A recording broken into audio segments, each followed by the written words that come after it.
വൈശാഖ മഹാത്മ്യം 4-ാമത്തെ ദിവസം 4-ാമത്തെ അധ്യായം. വൈശാഖ മഹാത്മ്യം കിളിപ്പാട്ട് ധ്യാനശ്ലോകം. ഗോവിന്ദ ഹരിശ്രീ ഗണപതയേ നമഃ. ഗോവിന്ദ ഹരേ ജയ ഗോവിന്ദ ഹരേ ജയ ഗോവിന്ദ ഹരേ ജയ ഗോവിന്ദ ഹരേ ജയ ഗോവിന്ദ ശിവരാമ ദേവദേവേശ കൃഷ്ണ ഗോവിന്ദ പ്രിയ ശൗരി ദേവകീ സുതാ ജയ. ഓം തത്സത്. ശ്രീ വൈശാഖ മഹാത്മ്യം അത ചതുർത്ഥോധ്യായഃ. ഒരുമിച്ചല്ല, എല്ലാവരും കൂടി. അഷ്ടകർമ്മങ്ങൾ വർജിക്കണമീ വ്രതത്തിങ്കൽ എട്ടും ചൊല്ലുവൻ കേട്ടു കൊണ്ടാലും മഹീപതേ.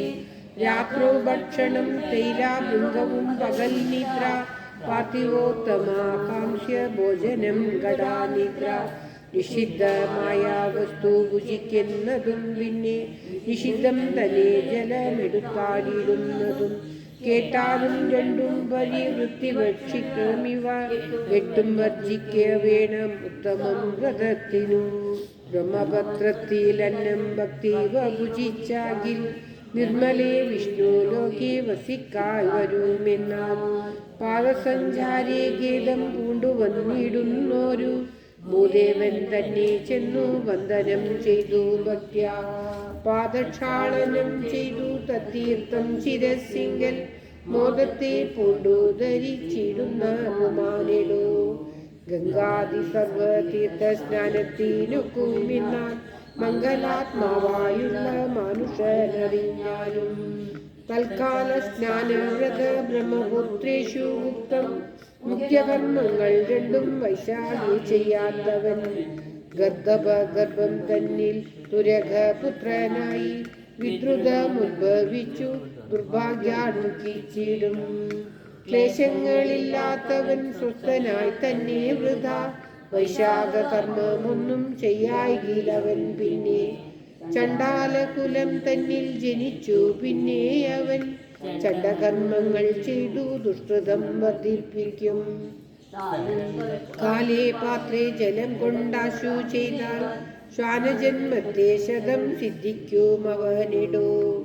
ഇച്ചൊന്ന മുഖ്യവ്രതം നിന്നിച്ചിടുന്ന പുമാൻ നിശ്ചയം പിശാച ജന്മത്തിങ്കൽ ഭവിച്ചിടും. ധന്യമാം നദി തന്നിൽ വൈശാഖ സ്നാനം ചെയ്താൽ സപ്തജന്മനി മുന്നം ചെയ്ത പാപങ്ങളെല്ലാം അപ്പോഴേ നശിച്ചിടും. വിഷ്ണു കൽപ്പിതമല്ലോ സപ്തഗാനദീജലെ തദ്വ്രത സ്നാനം ചെയ്താൽ അല്പമല്ലതീരുടെ സൽഫലം നിരൂപിച്ചാൽ നിൽപ്പാടു കോടി ജന്മ പാപങ്ങൾ നശിച്ചുടൻ അപ്പോഴേ വിഷ്ണു ലോകം ശില്പമായി പ്രാപിച്ചിടും. ദേവകൾ കുളിച്ചുള്ള കുളത്തിൽ കുളിച്ചലകിൽ ഏവമാം ജന്മ പാപം പോവുമെന്നറിയുക. മറ്റുള്ള ബഹിർജലെ മുറ്റും വൈകാതെ കാലം തെറ്റാതെ വ്രതസ്നാനം ചെറ്റു ചെയ്തിടുന്നാകിൽ പറ്റുമാറുള്ള പാപം അല്ലാതെയുള്ള പറ്റുമാറുള്ള പാപം മറ്റമില്ലാതെയുള്ള തറ്റുകൂടും. പിന്നെ തെറ്റെന്നു ഗതി വരും. ഗോഷ്പദ ജലം തോറും സർവതീർത്ഥങ്ങളുണ്ടൻ ഉൾപൂവിൽ ഭക്തിപൂർവം മാധവേ സ്നാനം ചെയ്താൽ ഉളവാകിയ പാപം കളഞ്ഞു നളീനാക്ഷൻ അളവില്ലാതെ സുഖം ഉളവാക്കിടുമല്ലോ. രസത്തിലധികമാം ക്ഷീരമെന്നതുപോലെ ക്ഷീരത്തിലധികമാം ദതി എന്നതും നൂനം. ദതിയിലധികമായുള്ളതു ഘൃതമേവം മധുസൂദന പ്രിയ ഭൂപതേ കേട്ടാലും. കാർത്തിക മാസാൽ പരം മുഖ്യമാം മാഘമാസം പാർത്ഥിവാൽ മാകൽ പരം വൈശാഖ മാസമല്ലോ.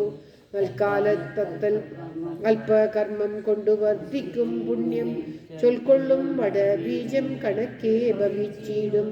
ആഢ്യനാകിലും അനാദ്യാസനാകിലും പിന്നെ ശ്ലാഘ്യനാകിലും പിന്നെ ദരിദ്രനെന്നാകിലും തന്നുടെ ധനത്തിനു തക്കവയല്ലോ ദാനം ധന്യനല്ലെന്നു വന്നാലൊന്നു ചെയ്യണം പിന്നെ.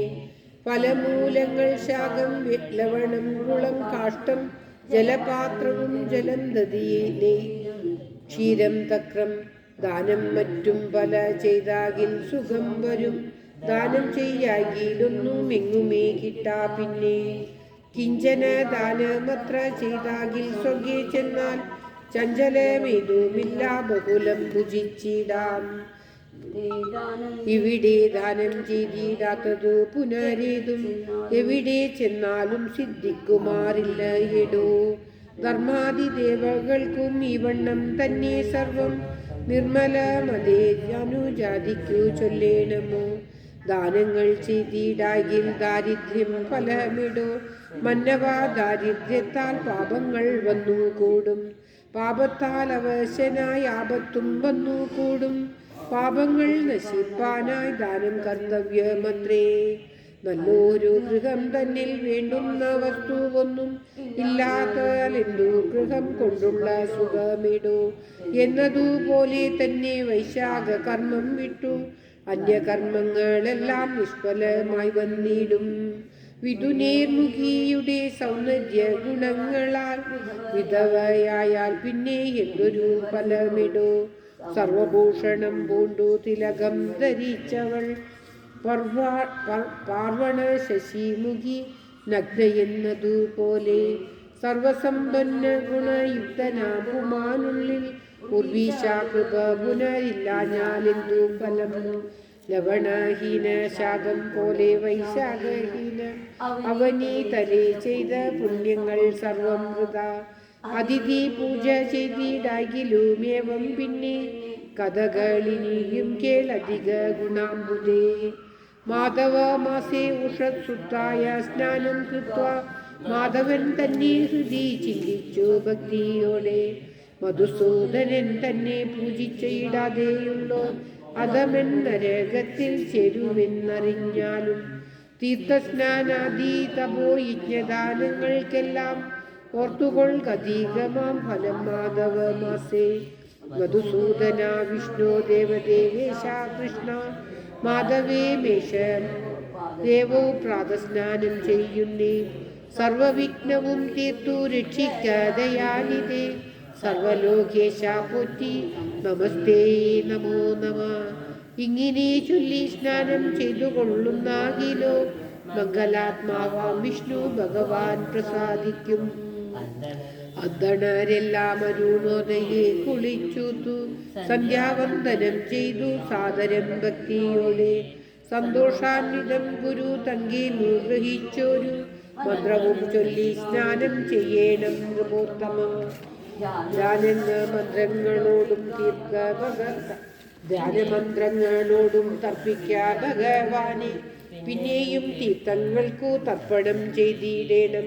പിന്നെയും വിരിഞ്ചാതി ദേവത സമൂഹങ്ങൾ ഒന്നിച്ചു മുനിമാർക്കും ധർമ്മരാജനുമേവം 4 തർപ്പണത്തിനും വെവ്വേറെ മന്ത്രങ്ങളും കാലേ ഞാൻ ചൊന്നേൻ പൂർവം ഭൂപതേ സ്നാനമന്ത്രം. പിന്നെയും ഒന്നു കുളിക്കേണം ഭൂദേവജനം. ധന്യവസ്ത്രവും ധരിച്ചാസ്തയാ ഭഗവാനെ. ആവോളം അലങ്കാരത്തോടും പൂജിച്ചു നിത്യം കേവലം ഭക്തിപൂർവം ഇക്കഥ കേട്ടുകൊണ്ടാൽ കോടി ജന്മാർജീതങ്ങളായുള്ള പാപമെല്ലാം ഓടിപ്പോയകന്നിടും കരസ്ഥമല്ല മോക്ഷം. ഇത്തരം ചെയ്യുന്നവൻ ദുഃഖിക്കയില്ല ഭൂമോ. സത്യം ചൊന്നതു നരകത്തിലും വാണിടേണ്ട. ജനനീ ഗർഭേ അവർ പോകുമോ ശിവ ശിവ. തനുമാനാകയില്ലാത്ത സന്ദേഹമേതുമില്ല. ഈ വ്രതം നന്ദിച്ചൊട്ടു ഭാജനെ ഭുജിക്കയും പാവന കഥ ഇതു കേളാതെ ഇരിക്കയും.